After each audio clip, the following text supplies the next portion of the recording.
इस वक्त की बड़ी खबर आप तक पहुंचा दें। पाकिस्तान ने खुद ही दिया तबाह एयरबेस का अब तक का सबसे बड़ा सबूत। रिपेयरिंग के लिए निकाला टेंडर, पाकिस्तान ने खुद ही दिया तबाह एयरबेस का सबूत। और आपको बताएं कि टेंडर निकाला है रिपेयरिंग के लिए। देखिए, एक के बाद एक पाकिस्तान खुद कबूल कर रहा है नुकसान की बात। अब जो एयरबेस तबाह हुआ है इसकी बात कबूल की है पाकिस्तान ने, बाकायदा सबूत भी दे दिया है। पाकिस्तान ने एयरबेस की रिपेयरिंग के लिए टेंडर निकाला है। हमारे स्क्वाड्रन लीडर को शहीद किया, हमारे बाकी एयरमैन जो थे वहां बैठे हुए एयरबेस पे उनको शहीद किया गया, कई और जवान शहीद हुए। कुछ नहीं किया हमने, क्योंकि फज्र के टाइम नहाते हुए शहबाज शरीफ ने कह दिया था कि जी बिस्मिल्लाह करें। उसके बाद भारत ईंट से ईंट बजा गया हमारी, हमने जवाब नहीं दिया, बस सीज फायर मान लिया। अब यहां से सोचें, ये सच हो सकता है कि सीज फायर भारत मांग रहा हो और भारत ही आप हाँ कर दें हम फज्र के टाइम हाँ कर दें भारत को सीज फायर हमले किए हैं, उससे तो हिंदुस्तान को कुछ भी नहीं हुआ। यानी हिंदुस्तान ने जो मिसाइल स्ट्राइक्स की हैं पाकिस्तान के अंदर, दो तीन किस्म के उन्होंने मिसाइल्स यूज़ किए। आपको पता है पहले उन्होंने मेरा ख्याल स्कैल्प यूज़ किए जो फ्रेंच टाइप के थे, जो एयर टू ग्राउंड थे, जिसमें उन्होंने 24 मुकामात को हिट किया आज़ाद कश्मीर में, पाकिस्तान में, बहावलपुर के अंदर, मुरीदके में। और वो सारे जो हैं जिन जिन बिल्डिंग्स में उनको जाके लगना था, स्कैल्प एक्यूरेटली जाके उन्होंने हिट किया और हम कुछ भी नहीं रोक सके।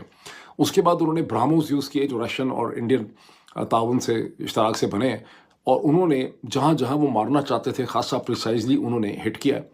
और पाकिस्तान ने किसी किस्म के सैटेलाइट इमेजेस नहीं दिखाए, जबकि हिंदुस्तान की आर्मी एयरफोर्स वगैरह ने अपनी ब्रीफिंग्स में वो सैटेलाइट इमेजेस दिखाए हैं। पाकिस्तान की एयर बेसिस पे हमला कब किया? शाम को।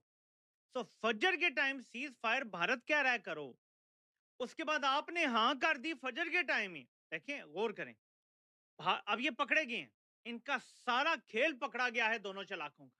चलाक बंदा चलाकी में कुछ ना कुछ गलती कर देता है, और हम तो बैठे हुए हैं इनकी गलतियां पकड़ने के लिए। फजर के टाइम सीज फायर आया, ठीक है ऑप्शन।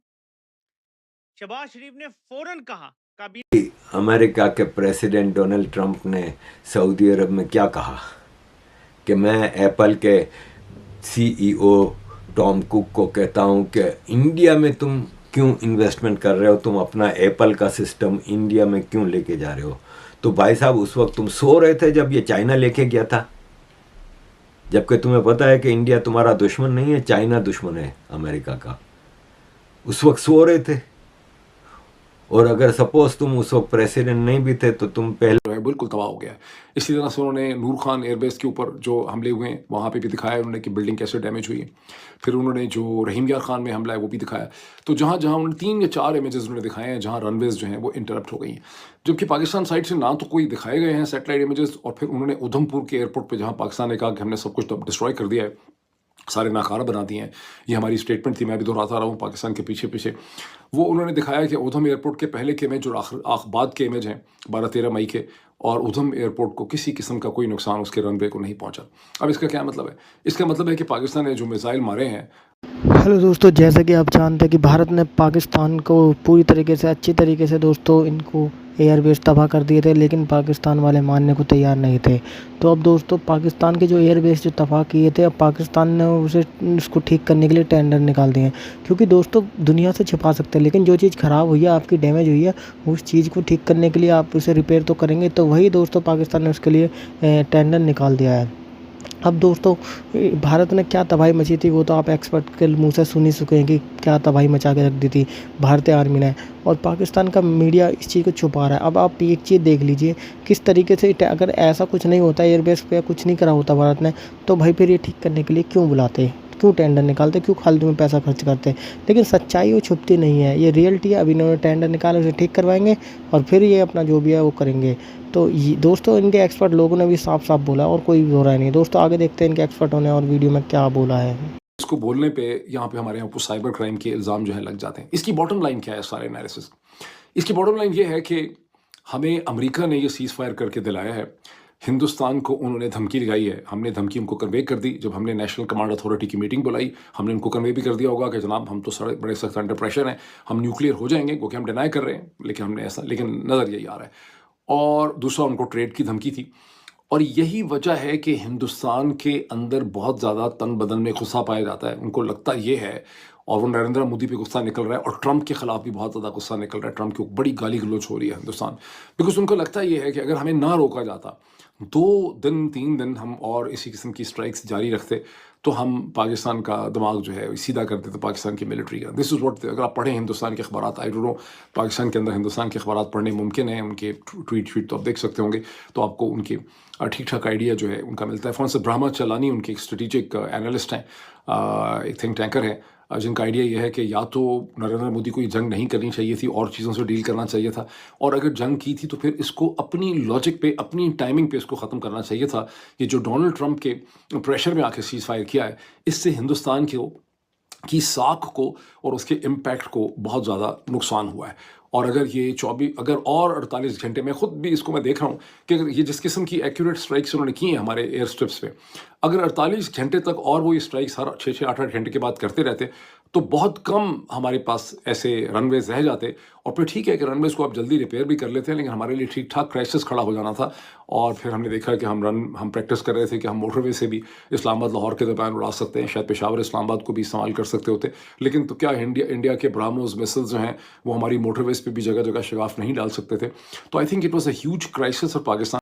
तो मैं ये समझता हूँ कि एक राइजिंग भारत है इस वक्त। दुनिया में $1 बिलियन की कंपनियां सबसे ज़्यादा अमेरिका की हैं, 1873। दूसरे नंबर पे जापान की हैं और तीसरे नंबर पे भारत की हैं। ना जर्मनी ना चाइना। 348 $1 बिलियन की कंपनियां हैं भारत की। स्टेट बैंक ऑफ इंडिया एक बैंक है, उसके टोटल एसेट्स हैं $867 billion. Pakistan, Bangladesh, Maldives, Cambodia, 4 countries का मिला के $866 बिलियन कंट्रीज के। इन 4 कंट्रीज के एसेट्स अकेले स्टेट बैंक ऑफ इंडिया से कम हैं।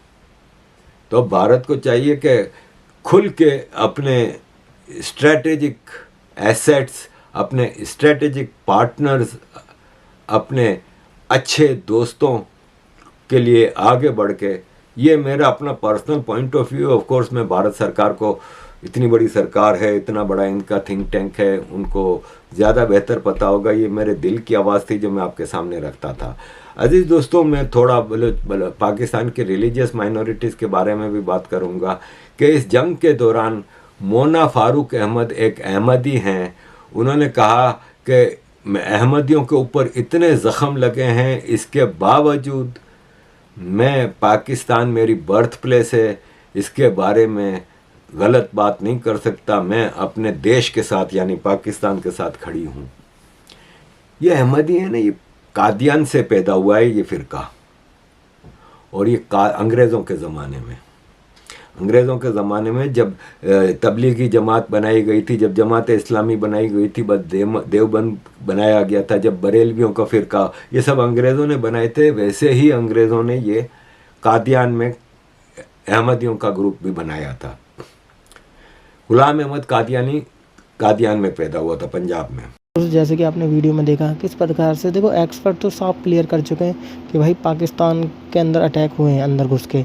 अब ये पाकिस्तान वाले माने ना माने, इसमें कोई ज़बरदस्ती वाली बात नहीं है, क्योंकि दोस्तों लाइव मैच होते तो ही ये मान लेते हैं कि हाँ भाई इंडिया जीत गया, वरना ये भी ना माने। अगर मैच को ऐसे ही करवा दिया जाए बिगल लाइव तो ये मानेंगे ही नहीं, ये इनकी वो है। तो दोस्तों, अगर आपको ये वीडियो अच्छा लगा है तो वीडियो को लाइक ज़रूर करें और चैनल को सब्सक्राइब करना आप लोग बिल्कुल भी ना भूलें।